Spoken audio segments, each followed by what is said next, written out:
Did you know that the best known female Egyptian ruler, Cleopatra VII, wasn't actually Egyptian? Cleopatra VII was actually Macedonian Greek because the Ptolemies tended to marry within their own bloodline.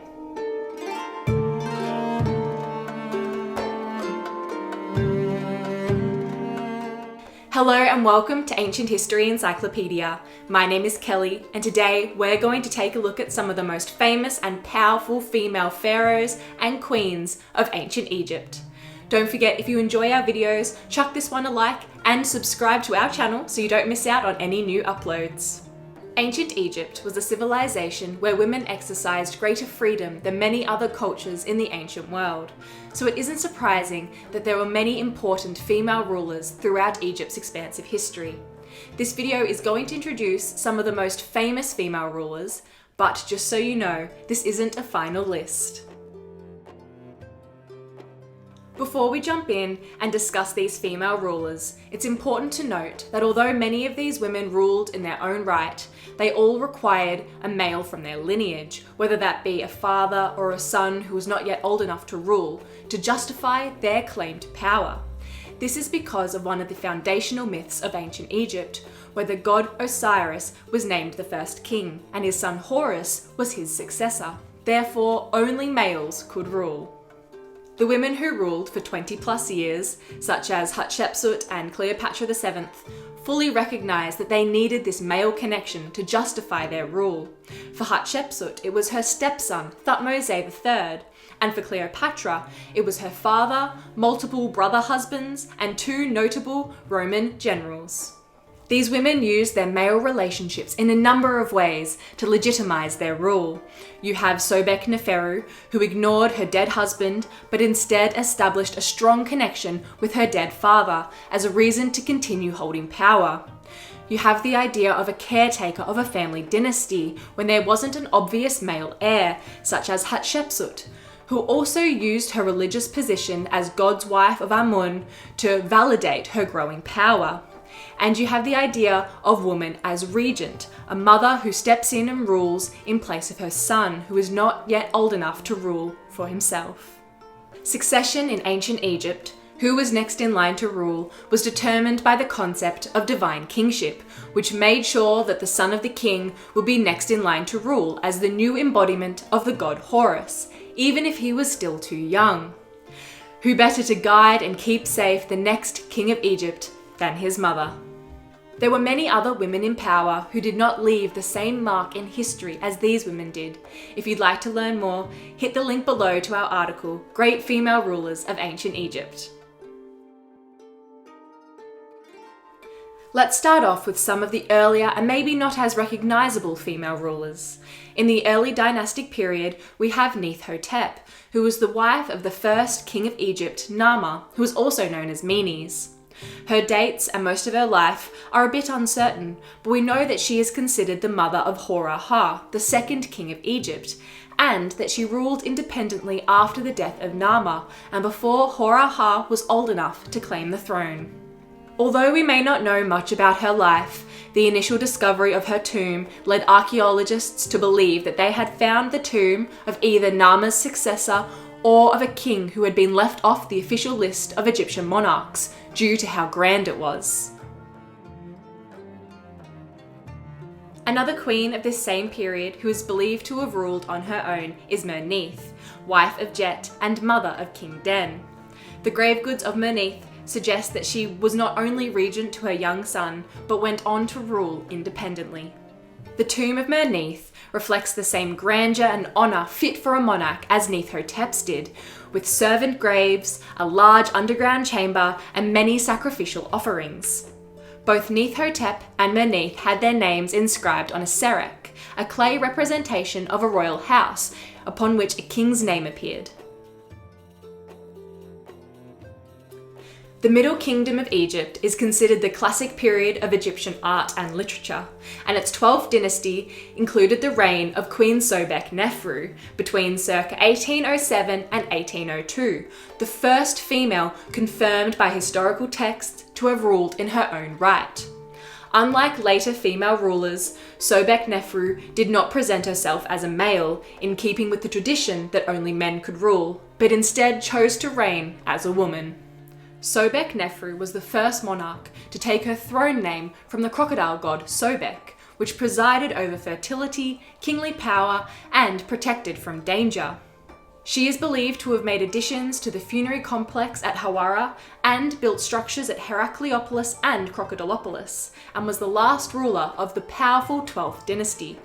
When she died without an heir in 1802 BCE, it ushered in the weak 13th dynasty and was a period of decline as the country was divided between Egyptians, Nubians, and Hyksos. The New Kingdom, however, pulled Egypt back up to its height and was a period with many strong female rulers from the very beginning, starting with the mother of Ahmose I, Queen Ahhotep I. While Ahmose was campaigning against Nubians, Ahhotep put down a bunch of Hyksos sympathizers without consulting her son, and gained considerable respect from the military for doing so independently and successfully. She also held the title of God's Wife of Amun, the female counterpart to the High Priest of Amun, and was the very first woman to do so, although many others would follow her.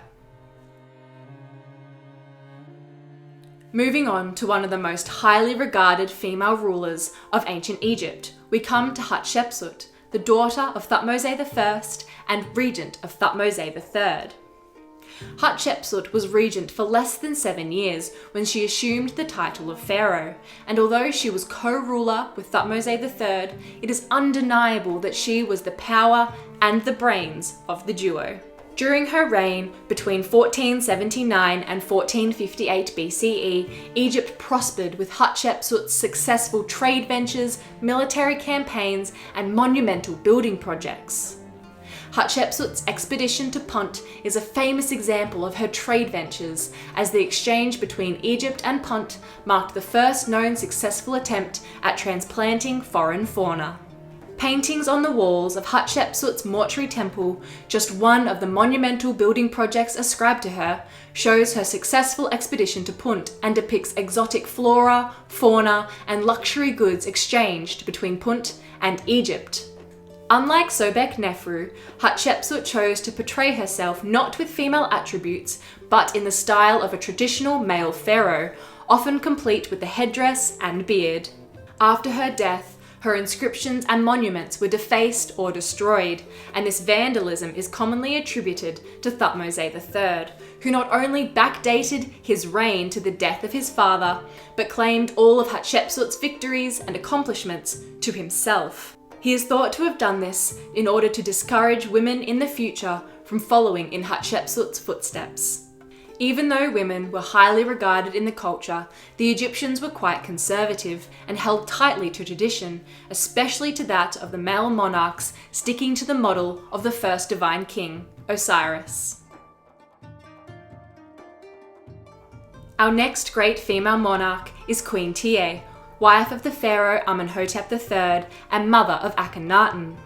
Tiye was featured prominently on monuments built by her husband, even on an announcement of the king's marriage to a foreign princess.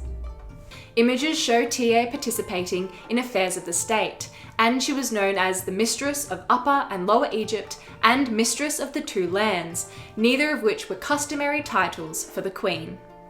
Unlike the usual depictions of queens as smaller or shorter than the kings, depictions of Tiye and Amenhotep III were of equal stature, which in Egyptian art means that they were considered equals. Upon her son Akhenaten's ascension to the throne, Tiye became the mother of the king.